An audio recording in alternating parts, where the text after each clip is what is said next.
The following program was made possible by the generosity of those who have determined to hold fast to the true Roman Catholic religion, as expounded by the Roman Catholic Church before the disasters of Vatican II and the so-called New Mass. If you would like this program to continue, please be ready to pledge financial support when you are asked later in the program.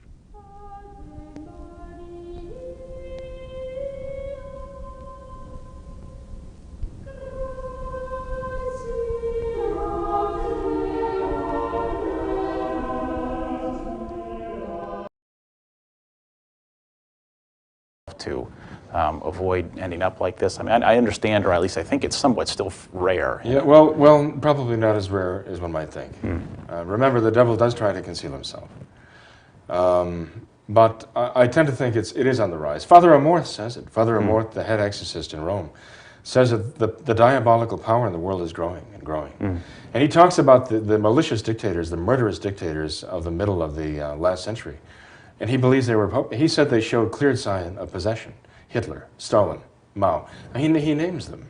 And he says these men were possessed by the devil. Something that Father Amorth warns about is the growing power of the devil because he's not being resisted by those who do have that power or should have that power. And the Novus Ordo, the new religion that came out of Vatican II, basically abdicated. Well, in the movie, for example, you have two forces that are present in the movie that are trying to prevent the priest, Father Moore, from telling the story. The devil is trying to intimidate him into silence, that he will not tell the story of Annalise or Emily Rose.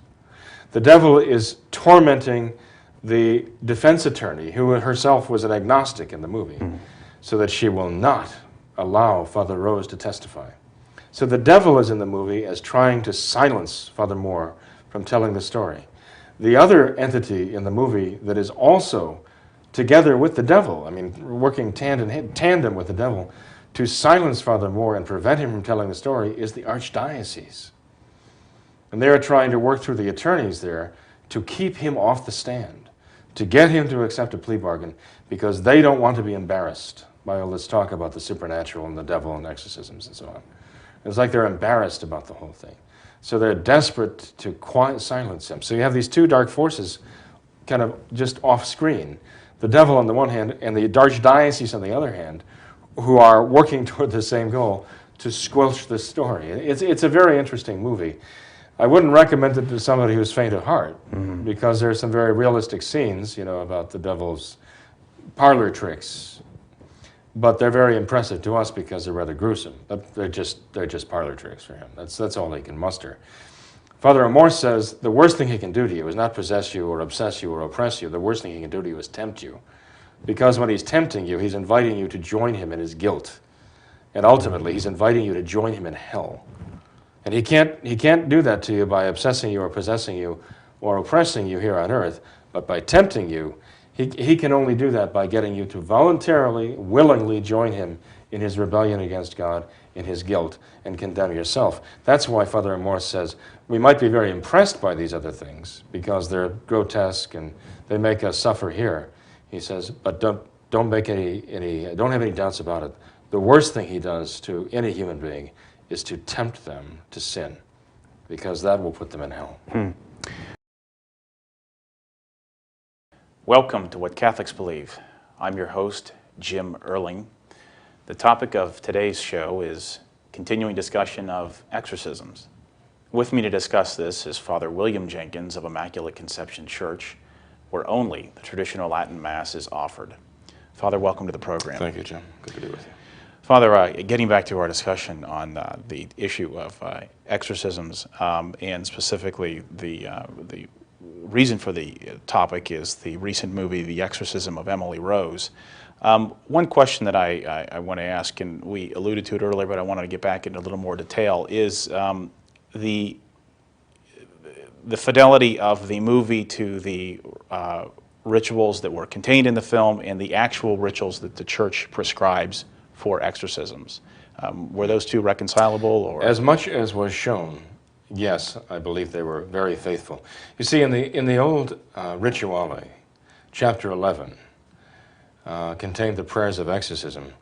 And before the prayers themselves began in the rituale, there were 21 instructions to exorcists, what they must do, what they must not do. And what Father Moore, who was the priest in the movie, he was played by a man named Tom Wilkinson, who did a very, very fine job, I think. What he did in that movie was according to what those commands required of him. For example, one of the first things the exorcist is told to do, never enter into a discussions with the devil, and never answer his questions, because he will just try to get you off track, and if he gets you responding to him, then he is exercising power over you. So you must never do that. You don't respond to him, you are there to command him.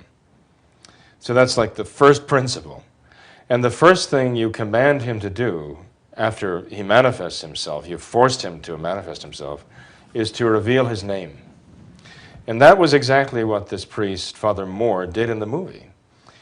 And I'm sure the priests who exorcised Annalise, back in the early 1970s, followed those, instructions of the rituale to the letter.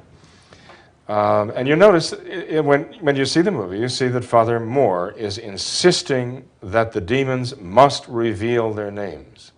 And no matter what the devil does to throw him off the track, to distract him, he insists, he asks that, he's pounding that same question over and over again. What is your name? What is your name? And somebody who sees the movie might think, well, why? What's he doing? Why is he doing this? All these terrible things are going on, things flying through the air and so on.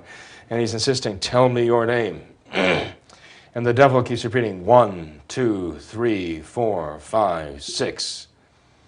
And Father Moore then realizes he's saying, there are 6 of them there. And he insists, tell me who you are, tell me your name. And the reason for this, the reason why the ritual, the reason why the church instructs the exorcist to do this, is because when the priest compels the devil to answer and to reveal his identity, that again is establishing that that exorcist has power to command the devil, because the devil does not want to reveal that, and he has to be compelled to reveal it. And when the list finally comes out, when the devil actually has to succumb to the authority of the exorcist in the movie, it is again very realistic. The voices reveal who are the demons who possessed this person, the demons who possessed that person. One of them, even the demon who possessed Judas Iscariot, is there. And all 6 of them are named. And it's kind of a curious gathering of devils, and it's a very, let's say we would consider these to be some of the most hideous devils in history, ranging from a disgraced priest of the previous century, that is previous to the exorcisms, whom you and I would never have heard of as one of the devils, all the way to this devil who possessed Judas Iscariot, the night of the Last Supper when the devil entered into him. That was just after he took the Blessed Sacrament from our Lord's own hands and received it at the Last Supper. His malice was complete. He was determined to betray our Lord. The Gospel tells us that the devil entered in. And according to this was at least one of those spirits that entered into him. Now, I think that was the case in the actual exorcism of Annalise, the real subject of these exorcisms back in the 1970s. I think that the devil did reveal that on that occasion, that was one of the spirits that was there. So, Father Moore, the movie priest, actually followed very exactly, insofar as you saw him in action during the exorcism, what was demanded by the church of an exorcism. You mentioned that the exorcist was at one point, anyways, a minor order within the orders that are given a priest. However, as I understand it, and correct me if I'm wrong, maybe this isn't the case today, I don't know, but the diocese, or there was a priest that was designated an exorcist who actually went about this. Usually more than one. Yeah. And how was that determined? Or the bishop of the diocese would designate one of the priests or more, Most often, I believe, I could be wrong in this, but I know in some cases anyway, the identity of the exorcist or exorcists was secret. They were not revealed to the other, even to the other priests in the diocese necessarily. These are our exorcists, you know. That might not have been true in all dioceses, but it was true in some. And the bishop would choose a priest, obviously, at least we would hope, on the basis of his holiness of life, and also his tenacity of spirit, because in a sense he has to be more determined than the devil himself, more determined to rescue the person than the devil is to hold on. Now, you know, the movie The Exorcist was a horror show. That came out just after I graduated from high school. And I know adults, married adults, who were sleeping in the same room, husband and wife, and they had to sleep with the light on for a week or two after they saw the movie The Exorcist. It terrified them. It was a horror show. The Exorcism of Emily Rose is not a horror show. The hideous things that are portrayed in the movie are not portrayed for the sake of scaring a person half to death. They are actually setting up for a spiritual message here of what was happening, what was actually going on between, as it were, heaven and hell, you know, in the soul of this young woman, Annalise, or Emily Rose, and even in the priest, and to some extent, even in the soul of the agnostic defense attorney, who was a woman. So, you know, if one is faint of heart, I wouldn't necessarily recommend seeing this movie, and if one is under the age of 18, in any case, I would recommend a parent see the movie first and decide whether or not, you know, anybody under that age level should see it, because I know people who got nightmares from seeing this movie. They said it was a good movie. They really thought it had a very powerful spiritual message, but it scared them anyway. And you know what? I asked one of the boys, one of the older teenage boys I know who saw the movie, who's a really good boy and has a very strong, solid spiritual life and a certain love for our Lord. And I asked him, why were you so terrified of this movie? It gave him nightmares? He never had those before. At least not like that. And he said, because it was so real. Because it wasn't just a horror show. You realize that there is a devil, and he can and does do things like that. And he said, because it was so real, that's why it was so frightening to him. But, you know, he's the type, as most people would be, who have a strong spiritual foundation, who would actually get the spiritual message out of the movie, and that would make much more of an impression on them than the gruesome things they're seeing. The priest played, Tom Wilkinson played the part very well. What about the other actors and actresses in the film? I thought the defense attorney, the woman, I forget her name now, but I thought she did a very good job. You know, there was one moment in the movie that I thought was very powerful, and it just was so quick. Father Moore is on the stand. Basically, the movie starts with the death of the girl. You know, they don't show... The coroner is going into the room where the girl died, and that's how the movie starts, to certify that she died, and then they take Father Moore away. He's charged with negligent homicide or something. And basically the story of Emily Rose occurs in the retelling. The priest is basically telling the defense attorney what happened, you know. The priest is on the stand testifying under oath what happened. There are those who are desperately trying to silence him, the devil, the archdiocese, and so on. And the agnostic prosecutor, or defense attorney, who's on his side, is the one who risks her job to give him the forum to say what he has to say, to tell the story, even though she's afraid that this is going to spell his conviction. And, you know, but she actually knows that he's got to tell the story. He convinces her he has to do that. And he's absolutely convinced. She sees his conviction, and that moves her. It's very interesting, even from that point of view. The impact of this report of the supernatural on the various souls.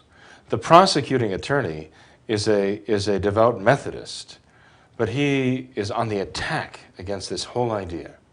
And you can see it's a personal thing with him. So you have the defense attorney who's an agnostic, who's trying to let Father Moore tell the story of the exorcism, even though she doesn't know what to believe. And things are happening to her too, that are enough to give you a nightmare too. And but she's so agnostic, it's like she doesn't quite get it yet. But you can see the wheels are beginning to turn now. You know, she's beginning to wonder if there's something to this. And then the Christian, the Methodist prosecuting attorney is going after this and trying to debunk the whole thing and make it out to be nonsense. And just a story made up to defend the priest, cover his tracks for what he did. But there's one moment that I think is so, I don't know, it's just like a powerful moment. Father Moore is on the stand. The prosecution is bringing up these medical witnesses about this girl's condition.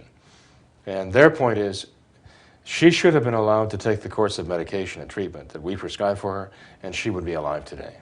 And she is dead because Father Moore took her off that and sent her on the spiritual track of exorcism, and that's what happened to her. That's why she's dead. And it's his fault, you know. And so she's casting about, trying to find some medical authority on the subject. Well, she finds some sort of voodoo person, I think, you know. Then it comes to light. Somebody contacts her, a doctor who was present for the exorcisms. Father Moore hadn't said a word about him. A fairly well-established and respectable psychiatrist. So she contacts the doctor. The doctor knows what's going on, so he contacts her and says, I know what happened, I saw it, and yes, I do have the medical credentials. And so they get together, but you can see he's really scared because he saw this. And later on in the movie, you see what he saw because Father Moore gets to explain what happened there. But this medical doctor tells her, I was there, I saw the whole thing, I can testify for Father Moore. And the defense attorney is thinking, why didn't Father Moore tell me this? And so the next scene switches to her accosting Father Moore and saying to him, you had a medical, a reliable, what do you call it, a respected medical person who was willing to come on the stand and testify in your defense, and you wouldn't even tell me about that. Why didn't you tell me? And Father Moore's answer was, he asked me not to. And that was it. And she just looked at him like, as though, oh. Because it was the last thing she expected. But this was a priest who had been asked by someone, please keep this confidential. And so as far as he was concerned, I mean, even if the whole case and his whole defense depended on that, he wasn't going to break that confidence. And I thought that moment was very well done, you know, and very impressive. And I think it kind of would impress anybody who takes some credence, puts credence in it, to say, well, you know, priests do have to keep confidential many, many, many, many things. That they would die before they would reveal, even if it meant defending themselves, you know, against a charge of negligent homicide, maybe 10 years in prison. One can only imagine what the impression that would have made then on the agnostic defense attorney for that. Well, you could tell she developed a real respect for him in the course of the movie. So I thought it was very well done from that point of view too. I thought it was very realistically portrayed and very accurately portrayed. Whether it would have an effect, you know, when the movie's over, you know, I won't give away the judgment of the jury. Okay. One of the few things I guess I'm not giving away. I'm not giving away also the spiritual ending, you know, about the meaning, the explanation of it all.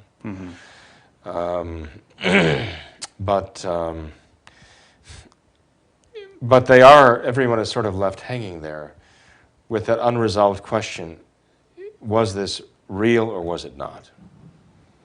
Was it just some extraordinary and extravagant medical condition that could have been treated medically, effectively? And did the girl die because Father Moore led her away from that into spiritual means? That's something that is kind of left unresolved, even in the mind of the defense attorney. even in spite of the experiences. I'll tell you one thing, though. By the time people walk out of that theater, I think they're wondering what's going to be going through their minds when the clock strikes 3 a.m. because there's something in the movie that attaches significance to that. Okay. And maybe people, who are curious could go and, find out what that is. Right, exactly. You alluded earlier about some of the changes that affected by the modern church in the actual ritual of exorcism itself. And one would think that it would be in the devil's best interest to render these rituals as ineffective as possible. And isn't it true that that's exactly what happened just as of a few years ago, that there were some changes that were implemented? Absolutely. Yeah. I think that after Vatican II, the modernists neglected to change that chapter 11 of the old Rituale because they figured no one would bother with it anymore. So it would just basically go the way of like oblivion. But they found out it didn't, because the devil's resurgence in power followed immediately on that basically laying down of arms by the modernist church after Vatican II. As I mentioned in the last program, Paul VI did away with the exorcisms at baptism. Took the prayer to St. Michael the Archangel at the end. He did away with the prayers after Low Mass, and among them was the prayer to St. Michael the Archangel. There were a lot of concessions, let's say, to the devil, and the devil took full advantage of them. And now even the Novus Ordo Church is getting a little scared about what's going on around it, and rightly so. And Father Amorth actually led the charge. He said, look, we've got to get more serious about this. We're not opposing the devil's power as we must be. That's why he is growing in power, because there's a vacuum there. We're not there resisting him. The Catholic Church is the force that must resist him. The Catholic Church has the power to resist him. And but then the attention that Father Amorth brought to this precipitated something that maybe he didn't really want, and that is the Vatican rewriting the ceremonies of exorcism and rewriting the prayers. And Father Amorth has come out since then, such as in the last 2 years, that is, and he said the new rite of exorcism is essentially useless. He said, if I had to use this, I might as well give up. Amazing. It is amazing that he would go on record as saying that. There are things that he says in his book, An Exorcist Tells His Story, that make you wonder, boy, how forthright he is, how bold he is. Even what he says about bishops calling him from around the world, saying, can you come and exorcise someone in my diocese? And Father Amorth saying to them, well, you have priests, have them do it. And he says, well, I don't have any priests who would do it, even if they believed in it. And Father Amorth would say to the bishop, well, you're the bishop, you do it. And the bishops answer him, well, I wouldn't know where to begin. Amazing. And so, and you ask yourself, how could this man be so forthright in saying this about bishops? And I think the answer is, this is a man who's accustomed to go toe-to-toe with the devil himself. And so he's certainly not going to be afraid of a modernist bishop here and there. So he does have a certain awareness of how the church has abdicated since Vatican II in this role. But, I don't know if Father Amorth sees the problem as a traditional Catholic sees it. It's not just the rite of exorcism. The devil has the right, has the will to sort of disarm the Mass, do away with the Mass, substitute the true Mass with something else. And that's what he's done with this new Mass. This new Mass never claims to be the sacrifice of Calvary. One might say, oh, but wait a minute, Father Jenkins, you're going too far. Because in the instruction on the new Mass, like the user's manual that comes with it, it does talk about, the sacrifice of Calvary and so on. But that has no practical bearing on the actual new Mass. The new Mass is what it is. And I can write or say anything about it that I want to. It doesn't change the new Mass from being what it is. And the fact is, the new Mass never claims to be the sacrifice of Calvary. And that's exactly what the devil wants. He wants a worship service that does away with the sacrifice of Calvary in the world today. The traditional Mass is that sacrifice of Calvary, which undid his kingdom and wrenches souls from his power. And he knows that, and that's why he targeted the Mass, and that's why he targeted the priesthood. The very first sacrament that the Modernists changed after Vatican II was the ordination of priests and bishops.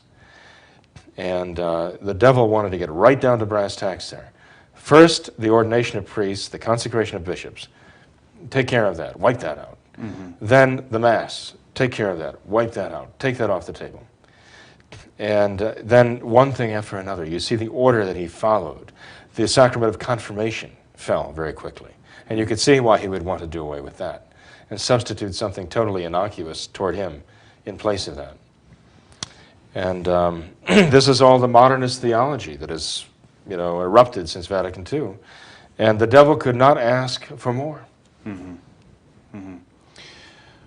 Well, they are indeed frightening times, and it appears that evil is on the rise, but our Lord has promised that where evil abounds, grace does that much more abound. That's right, Jim. I think this movie actually has that message, mm-hmm. that even at the worst, the devil cannot do anything. And really, effectively, God has the power. And he even uses the devil's malice to sanctify us and save our souls. So that message of hope is there. It's there, very powerful. Excellent. Well, thank you again, Father, for joining us and explaining this to us and giving us your insights on the topic. Certainly, Jim. Thanks for having me. Please join us next week on What Catholics Believe. Thank you.